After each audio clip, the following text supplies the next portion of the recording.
அனைவருக்கும் வணக்கம். சுப மாரிமுத்து இந்த பதிவு உங்களுக்காக. இன்னைக்கு ஒரு அருமையான சூட்சமத்தை இன்னைக்கு உங்களுக்கு சொல்ல போகிறேன். உங்கள் வாழ்க்கையில் கேட்ட நட்சத்திரத்தில் பிறந்தவர்கள் எந்த நட்சத்திரத்தை பக்கபலமாக இருந்து கொண்டால், எந்த நட்சத்திரத்தை நட்பு கொண்டால், எந்த நட்சத்திரத்தை பிடித்தால் உங்களுடைய வாழ்க்கை பாதை முன்னேற்றம் அடையுங்கிறத இந்த பதிவில் இடவிடாமல் நீங்கள் கேட்கணும்.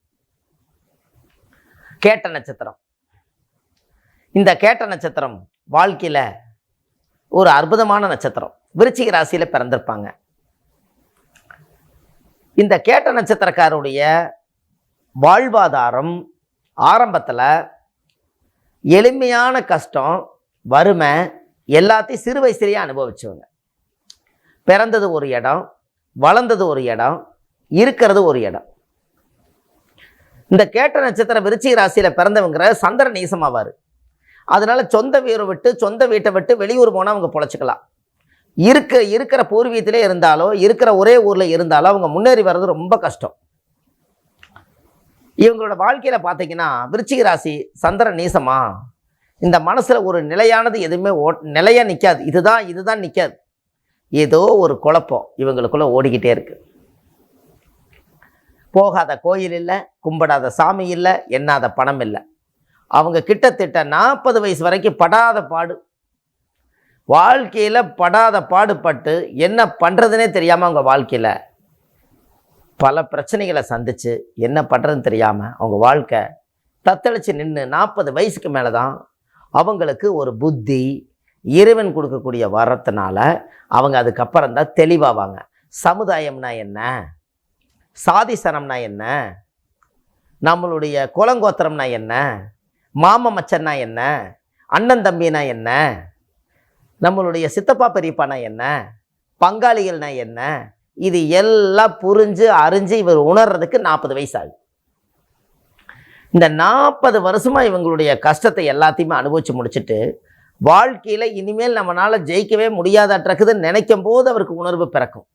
இனிமேல் மக்களுக்காக வாழக்கூடாது, சமுதாயத்துக்காக வாழக்கூடாது, எனக்காக வாழணும்னு ஒரே எடுக்கிற நட்சத்திரம் கேட்டையே. அதனால தான் கேட்ட நட்சத்திரம் கோட்டையாளும்னு சொன்னாங்க. கேட்ட நட்சத்திரம்னா என்ன, கோட்டையாளும்னு சொன்னால் கோட்டைனா நீங்கள் ஏதோ வேறு மாதிரி எதோ நினச்சிக்க வேண்டாம். கேட்ட நட்சத்திரம்னா முதல் காம்பவுண்டு செவரு. பெரிய பெரிய ராஜாக்களுடைய மன்னர்களுடைய காலத்தில் அந்த கேட்ட நட்சத்திரக்காரர் கோட்டைக்கு காவல் இருந்தாங்களாம். அதனால கோட்டையை ஆளும்னு சொன்னது. கோட்டையை ஆள்றதுக்கு முதல்ல இவர் வழி விட்டாத்தானே போய் ஆளலாம். இவரே கேட்டையில் வந்து கோட்டையை ஆயுதம் ஏந்தி அப்படியே நிற்கிறவராச்ச. அதனால தான் கேட்ட நட்சத்திரம் கோட்டையாளுன்னு சொன்னாங்க. கோட்டைக்கே முதல்ல இவங்க அனுமதி இல்லைன்னா உள்ளே போக முடியாது. அப்போது இந்த கேட்ட நட்சத்திரக்காருடைய வீடு கட்டினாங்கன்னா முதல் எல்லாரும் வீடு கட்டிட்டு காம்பவுண்டு சுவர் கட்டுவாங்க. இவங்க கேட்ட நட்சத்திரக்காரு காம்பவுண்டு சுவரை கட்டிட்டு வீட்டை கட்டினாங்கன்னா வாழ்க்கையில் குடியிருக்க முடியாது. அன்னையிலேருந்து பிரச்சனை ஸ்டார்ட் ஆயிடும். இந்த கேட்ட நட்சத்திரக்கார வீடெல்லாம் பாருங்கள், காம்பவுண்டு சுவர் ஜம்முன்னு போட்டிருப்பாங்க, வீடு சுமாராக தான் இருக்குது. அது ஏன், அது என்ன காரணம்? அப்படி கேட்ட நட்சத்திர ஜென்மத்தை இயக்குச்சுன்னா அவங்க நிம்மதி போயிடும். அதனால் அவ்வளோ சுலபமாக காம்பவுண்டு சுவர் கேட்ட நட்சத்திரக்கார் முதல்ல வைக்கவே கூடாது. அவங்களுடைய ஜென்மமே கேட்டைங்கிறது அந்த மதில் தான், அதை இயக்கக்கூடாது. ஒரு சாதாரண நிலையில் இருக்கணும். அப்போது அவங்களோட வாழ்க்கையில் எவ்வளோ கஷ்டப்பட்டிருப்பாங்க. இவங்களுடைய குடும்பத்தில் எல்லாத்தையுமே உணர்ந்து தேடி இவங்க ஒரு வழியாக 40 வயசுக்கு மேலே தான் அவங்க வாழ்க்கை கொஞ்சம் சிறப்படையும். அதுக்கப்புறம் தான் திருமணத்துக்கு அப்புறம் அவங்களுக்கு ஒரு நல்ல வாழ்வாதாரம் கிடைக்கும். ஏன்னா இவங்களால முயற்சி பண்ணி ஜெயிக்க முடியாது. திருமண மனை வந்ததுக்கப்புறம் ஒரு மாற்றம், அதுக்கப்புறம் குழந்தைகள் பிறந்ததுக்கப்புறம் அதை விட ஒரு மாற்றம், அதுக்கப்புறம் தான் வீடு சொத்து அசையாத நிலங்கள் அமையும். இது எல்லாம் பாருங்கள், கேட்ட நட்சத்திரக்காரை கூப்பிட்டு கேளுங்க, இந்த மாதிரி எல்லாம் வாழ்க்கையில் தாண்டி வந்தீங்களான்னு கேளுங்க. ஆமாங்க அப்படிமா. அப்போ கேட்ட நட்சத்திரக்கார் வந்து எந்த நட்சத்திரக்காரு கூட நட்பு வச்சுக்கிட்டா முதல்ல இவங்க வாழ்க்கை சுபிச்சமாக இருக்கும். கேட்ட நட்சத்திரக்கார் வந்து அதாவது எல்லா நட்சத்திரங்களையுமே நம்ம செக் பண்ணியிருக்கிறோம், எதில் எந்த விதமான தப்பும் கிடையாது. ஆனால் இந்த ஒரு நட்சத்திரக்கார் மட்டும் எந்த விஷயமா இருந்தாலும் உடனே கேட்டுருவாங்க. அதனால தான் கேட்டை என்று பேர்.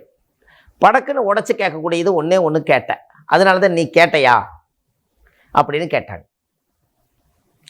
அப்போது கேட்ட நட்சத்திரக்காரு எந்த ஒரு காரியத்திலையுமே ஒரு தெளிவில்லாமல் போயிட்டா அந்த பிரச்சனை வேற மாதிரி ஆகிப்போயிடும். அவங்க ஆடாத கூத்து ஆடினாலும் காரியத்தின் மீது கண்ணோட்டம் இருந்தால் தான் வாழ்க்கையில் ஜெயிக்க முடியும். இல்லைன்னா போராட்டமே அவங்க வாழ்க்கையின் ஆகி போயிடும். அப்போது யாருடைய சப்போர்ட்டு இல்லாமல் போனாலும் தெய்வத்தோட சப்போர்ட்டு உங்களுக்கு எப்போதும் உண்டு. அப்போது தெய்வத்தினுடைய காரியங்கள் எல்லாமே சிறப்படையுமா அடையாதா? முதல் கேட்ட நட்சத்திரக்காரர் குலதெய்வத்தை போய் கும்பிட்டு வரணும். அந்த குலதெய்வத்தை போய் கும்பிட்டு வந்தால் தான் முதல்ல அவங்க பிரச்சனையே சால்வ் ஆகும். அப்போது இதெல்லாம் நீங்கள் செய்கிறது கரெக்டு தானே? அப்போ கேட்ட நட்சத்திரத்தில் பிறந்துக்கிறவங்களுக்கு அவிட்ட நட்சத்திரத்தை தான் தெய்வ அனுகூலமாக வச்சிருக்குது. அப்போது உங்களுடைய ஜாதகத்தில் கேட்ட நட்சத்திரத்தில் ஒருவர் பிறந்து விட்டால் அவிட்ட நட்சத்திரக்காரர் தான் நட்பு நட்சத்திரம். இந்த அவிட்ட நட்சத்திரம் தான் துரோகம் செய்யாத நட்சத்திரம், தெய்வ அனுகூல நட்சத்திரம். இந்த நட்சத்திரத்தினுடைய யோகம் உங்கள் வாழ்க்கையில் மிகப்பெரிய யோகம். அப்போ அந்த வாழ்க்கையில் நீங்கள் ஒரு சரியான அமைப்பை நீங்கள் தேடி கண்டுபிடிக்கணும். அப்போ இந்த கேட்ட நட்சத்திரம் கோட்டையாள்னு சொன்னது ஒரு காவலாளியாக இருந்து எத்தனையோ உள்ளுக்குள்ளக்கூடிய வைடூரியம் முத்தும் பவளம் ராஜாவுடைய அரண்மனையில் இருக்கிறத அத்தனையும் காத்து நம்பிக்கையாக நின்னது கேட்ட நட்சத்திரமே. அதனால தான் கேட்டை கோட்டை ஆளும்னு சொன்னாங்க. கோட்டைக்கு முன்னாடி காவலாக நின்று ஒரு காவல் தெய்வமாக நின்றுருக்காங்க. அதுக்கு தான் அவிட்ட நட்சத்திரம் அந்த ஜாதகத்துக்கு ஒரு பெரிய சிறப்பு. அப்போ உங்களுடைய வாழ்க்கையில் அப்போது அந்த அவிட்ட நட்சத்திரம் நீங்கள் யார் இருந்தாலும் குழந்தையாக இருந்தாலும் கூட அவிட்ட நட்சத்திரத்தில் பிறந்துக்கிறவங்களுக்கு ஒரு டீ வாங்கி கொடுத்தாலோ, ஒரு பிஸ்கட் வாங்கி கொடுத்தாலோ, ஒரு ட்ரெஸ் எடுத்து கொடுத்தாலோ, அவங்களுக்கு ஏதாவது ஒரு அன்னதானம் பண்ணாலோ பெரிய புண்ணியம். இதெல்லாம் உங்களுடைய வாழ்க்கையில் நீங்கள் தெரிஞ்சுக்க வேண்டிய விஷயம். இந்த நட்சத்திரக்காரை பிடிச்சா இந்த நட்சத்திரம் வேலை செய்யுங்கிறது உங்களுக்கு தெரிஞ்சிட்டா இதை விட உங்களுக்கு என்ன வேணும்? பிரமாதமான வாழ்வாதாரம். எந்த காரியத்துக்கு அந்தாலும் அவரை கூட்டிகிட்டு போயிட்டு வாங்க. கேட்ட நட்சத்திரக்காரர் அவிட்ட நட்சத்திரக்காரர் நட்பு வச்சுட்டாங்கன்னா எல்லா காரியம் சக்ஸஸ். விபத்து இல்லாமல் வீடு திரும்பலாம். ஒரு வெளியிலேயே போகிறோம், தூர தேசம் போகிறோம், இந்த இடத்துல கண்டிப்பாக தெய்வ அனுகூலம் நம்மளுக்கு வேணும். அப்போ இந்த அவிட்ட நட்சத்திரக்காரை நம்ம கையில் வச்சுக்கிட்டாலோ நட்பு வச்சுக்கிட்டாலோ கூட கூட்டிகிட்டு போனாலோ சகல காரியத்தை வெற்றி அடைஞ்சு வீடு சேரலாம். அதுக்கு எல்லாமே இந்த கேட்ட நட்சத்திரமே. இது எல்லாமே பாருங்கள், உங்களுடைய வாழ்க்கையில் இதெல்லாம் நீங்கள் தெரிஞ்சுக்கணும். இதெல்லாம் நட்சத்திர சூட்சமங்கள்.